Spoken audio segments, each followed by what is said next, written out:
155ኛ ቀን ሆኖናል። በእግዚአብሔር ጸጋ መስከረም 1 ዘፍጥረት 1 የጀመርነው የመጽሐፍ ቅዱስ ንባባችን ነው። እስከ ጳጉሜ 5 ራዕይ 22 ድረስ ነው የምንጓዘው። ዛሬ በዚህ ቀን ደግሞ አዲስ መጽሐፍ ነው የምንጀምረው። መዝሙረ ዳዊት ከምዕራፍ 1 እስከ 4 ድረስ ያለውን አብረን እናንብብ። በጌታ በኢየሱስ ስም አነባለሁ። መዝሙር 1 ምስጉን ነው በክፉዎች ምክር ያልሄደ፣ በኃጢአተኞችም መንገድ ያልቆመ፣ በዋዘኞችም ወንበር ያልተቀመጠ።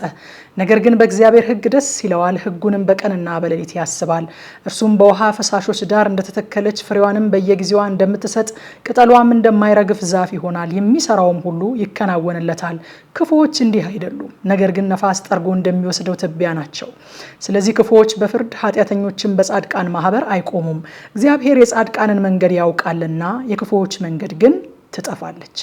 መዝሙር 2 አሕዛብ ለምን ያጉረመርማሉ? ወገኖችስ ለምን ከንቱ ይናገራሉ? የምድር ነገስታት ተነሱ፣ አለቆችም በእግዚአብሔርና በመሲሁ ላይ እንዲህ ሲሉ ተማከሩ። ማሰሪያቸውን እንበጥስ፣ ገመዳቸውንም ከኛ እንጣል። በሰማይ የሚኖር እርሱ ይስቃል፣ ጌታም ይሳለቅባቸዋል። በዚያን ጊዜ በቁጣው ይናገራቸዋል፣ በመዓቱም ያውካቸዋል። እኔ ግን ንጉሴን ሾምኩ፣ በተቀደሰው ተራራዬ በጽዮን ላይ ትእዛዙን እናገራለሁ። እግዚአብሔር አለኝ፣ አንተ ልጄ ነህ፣ እኔ ዛሬ ወለድኩህ። ለምነኝ፣ አሕዛብን ለርስት የምድርን ዳርቻ ለግዛትህ እሰጥሃለሁ። በብረት በትር ትጠብቃቸዋለህ፣ እንደ ሸክላ ሰሪ ዕቃም ትቀጠቅጣቸዋለህ። አሁንም እናንተ ነገስታት ልብ አድርጉ፣ እናንተ የምድር ፈራጆች ተገሰጹ። ለእግዚአብሔር በፍርሃት ተገዙ፣ በረዓድም ደስ ይበላችሁ። ተግሳጹን ተቀበሉ፣ ጌታ እንዳይቆጣ እናንተም በመንገድ እንዳጠፉ።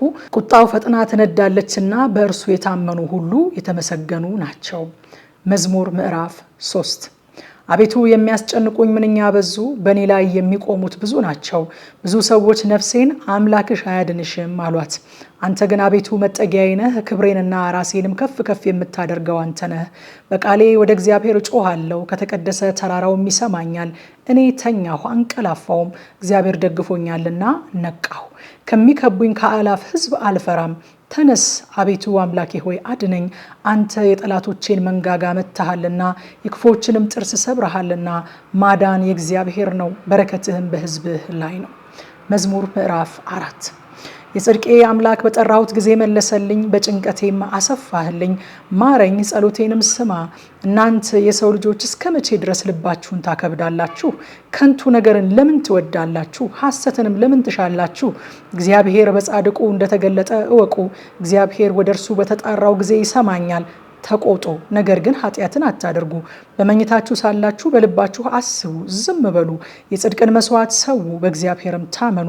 በጎውን ማን ያሳየናል የሚሉ ብዙ ናቸው። አቤቱ የፊትህ ብርሃን በላያችን ታወቀ። በልቤ ደስታን ጨመርክ፣ ከስንዴ ፍሬና ከወይን ከዘይትም ይልቅ በዛ። በሰላም እተኛለሁ አንቀላፋለሁም፣ አቤቱ አንተ ብቻህን በእምነት አሳድረኸኛልና ይላል። ይህንኑ ክፍል ማታ 3 ሰዓት ላይ በኢትዮጵያ ሰዓት አቆጣጠር በቲክቶክ እና በቴሌግራም በቀጥታ ስርጭት ስለምናጠና እንደ ሁልጊዜው ጋብዛችኋለሁ። ኑና አብረን እናጥና። ሻሎም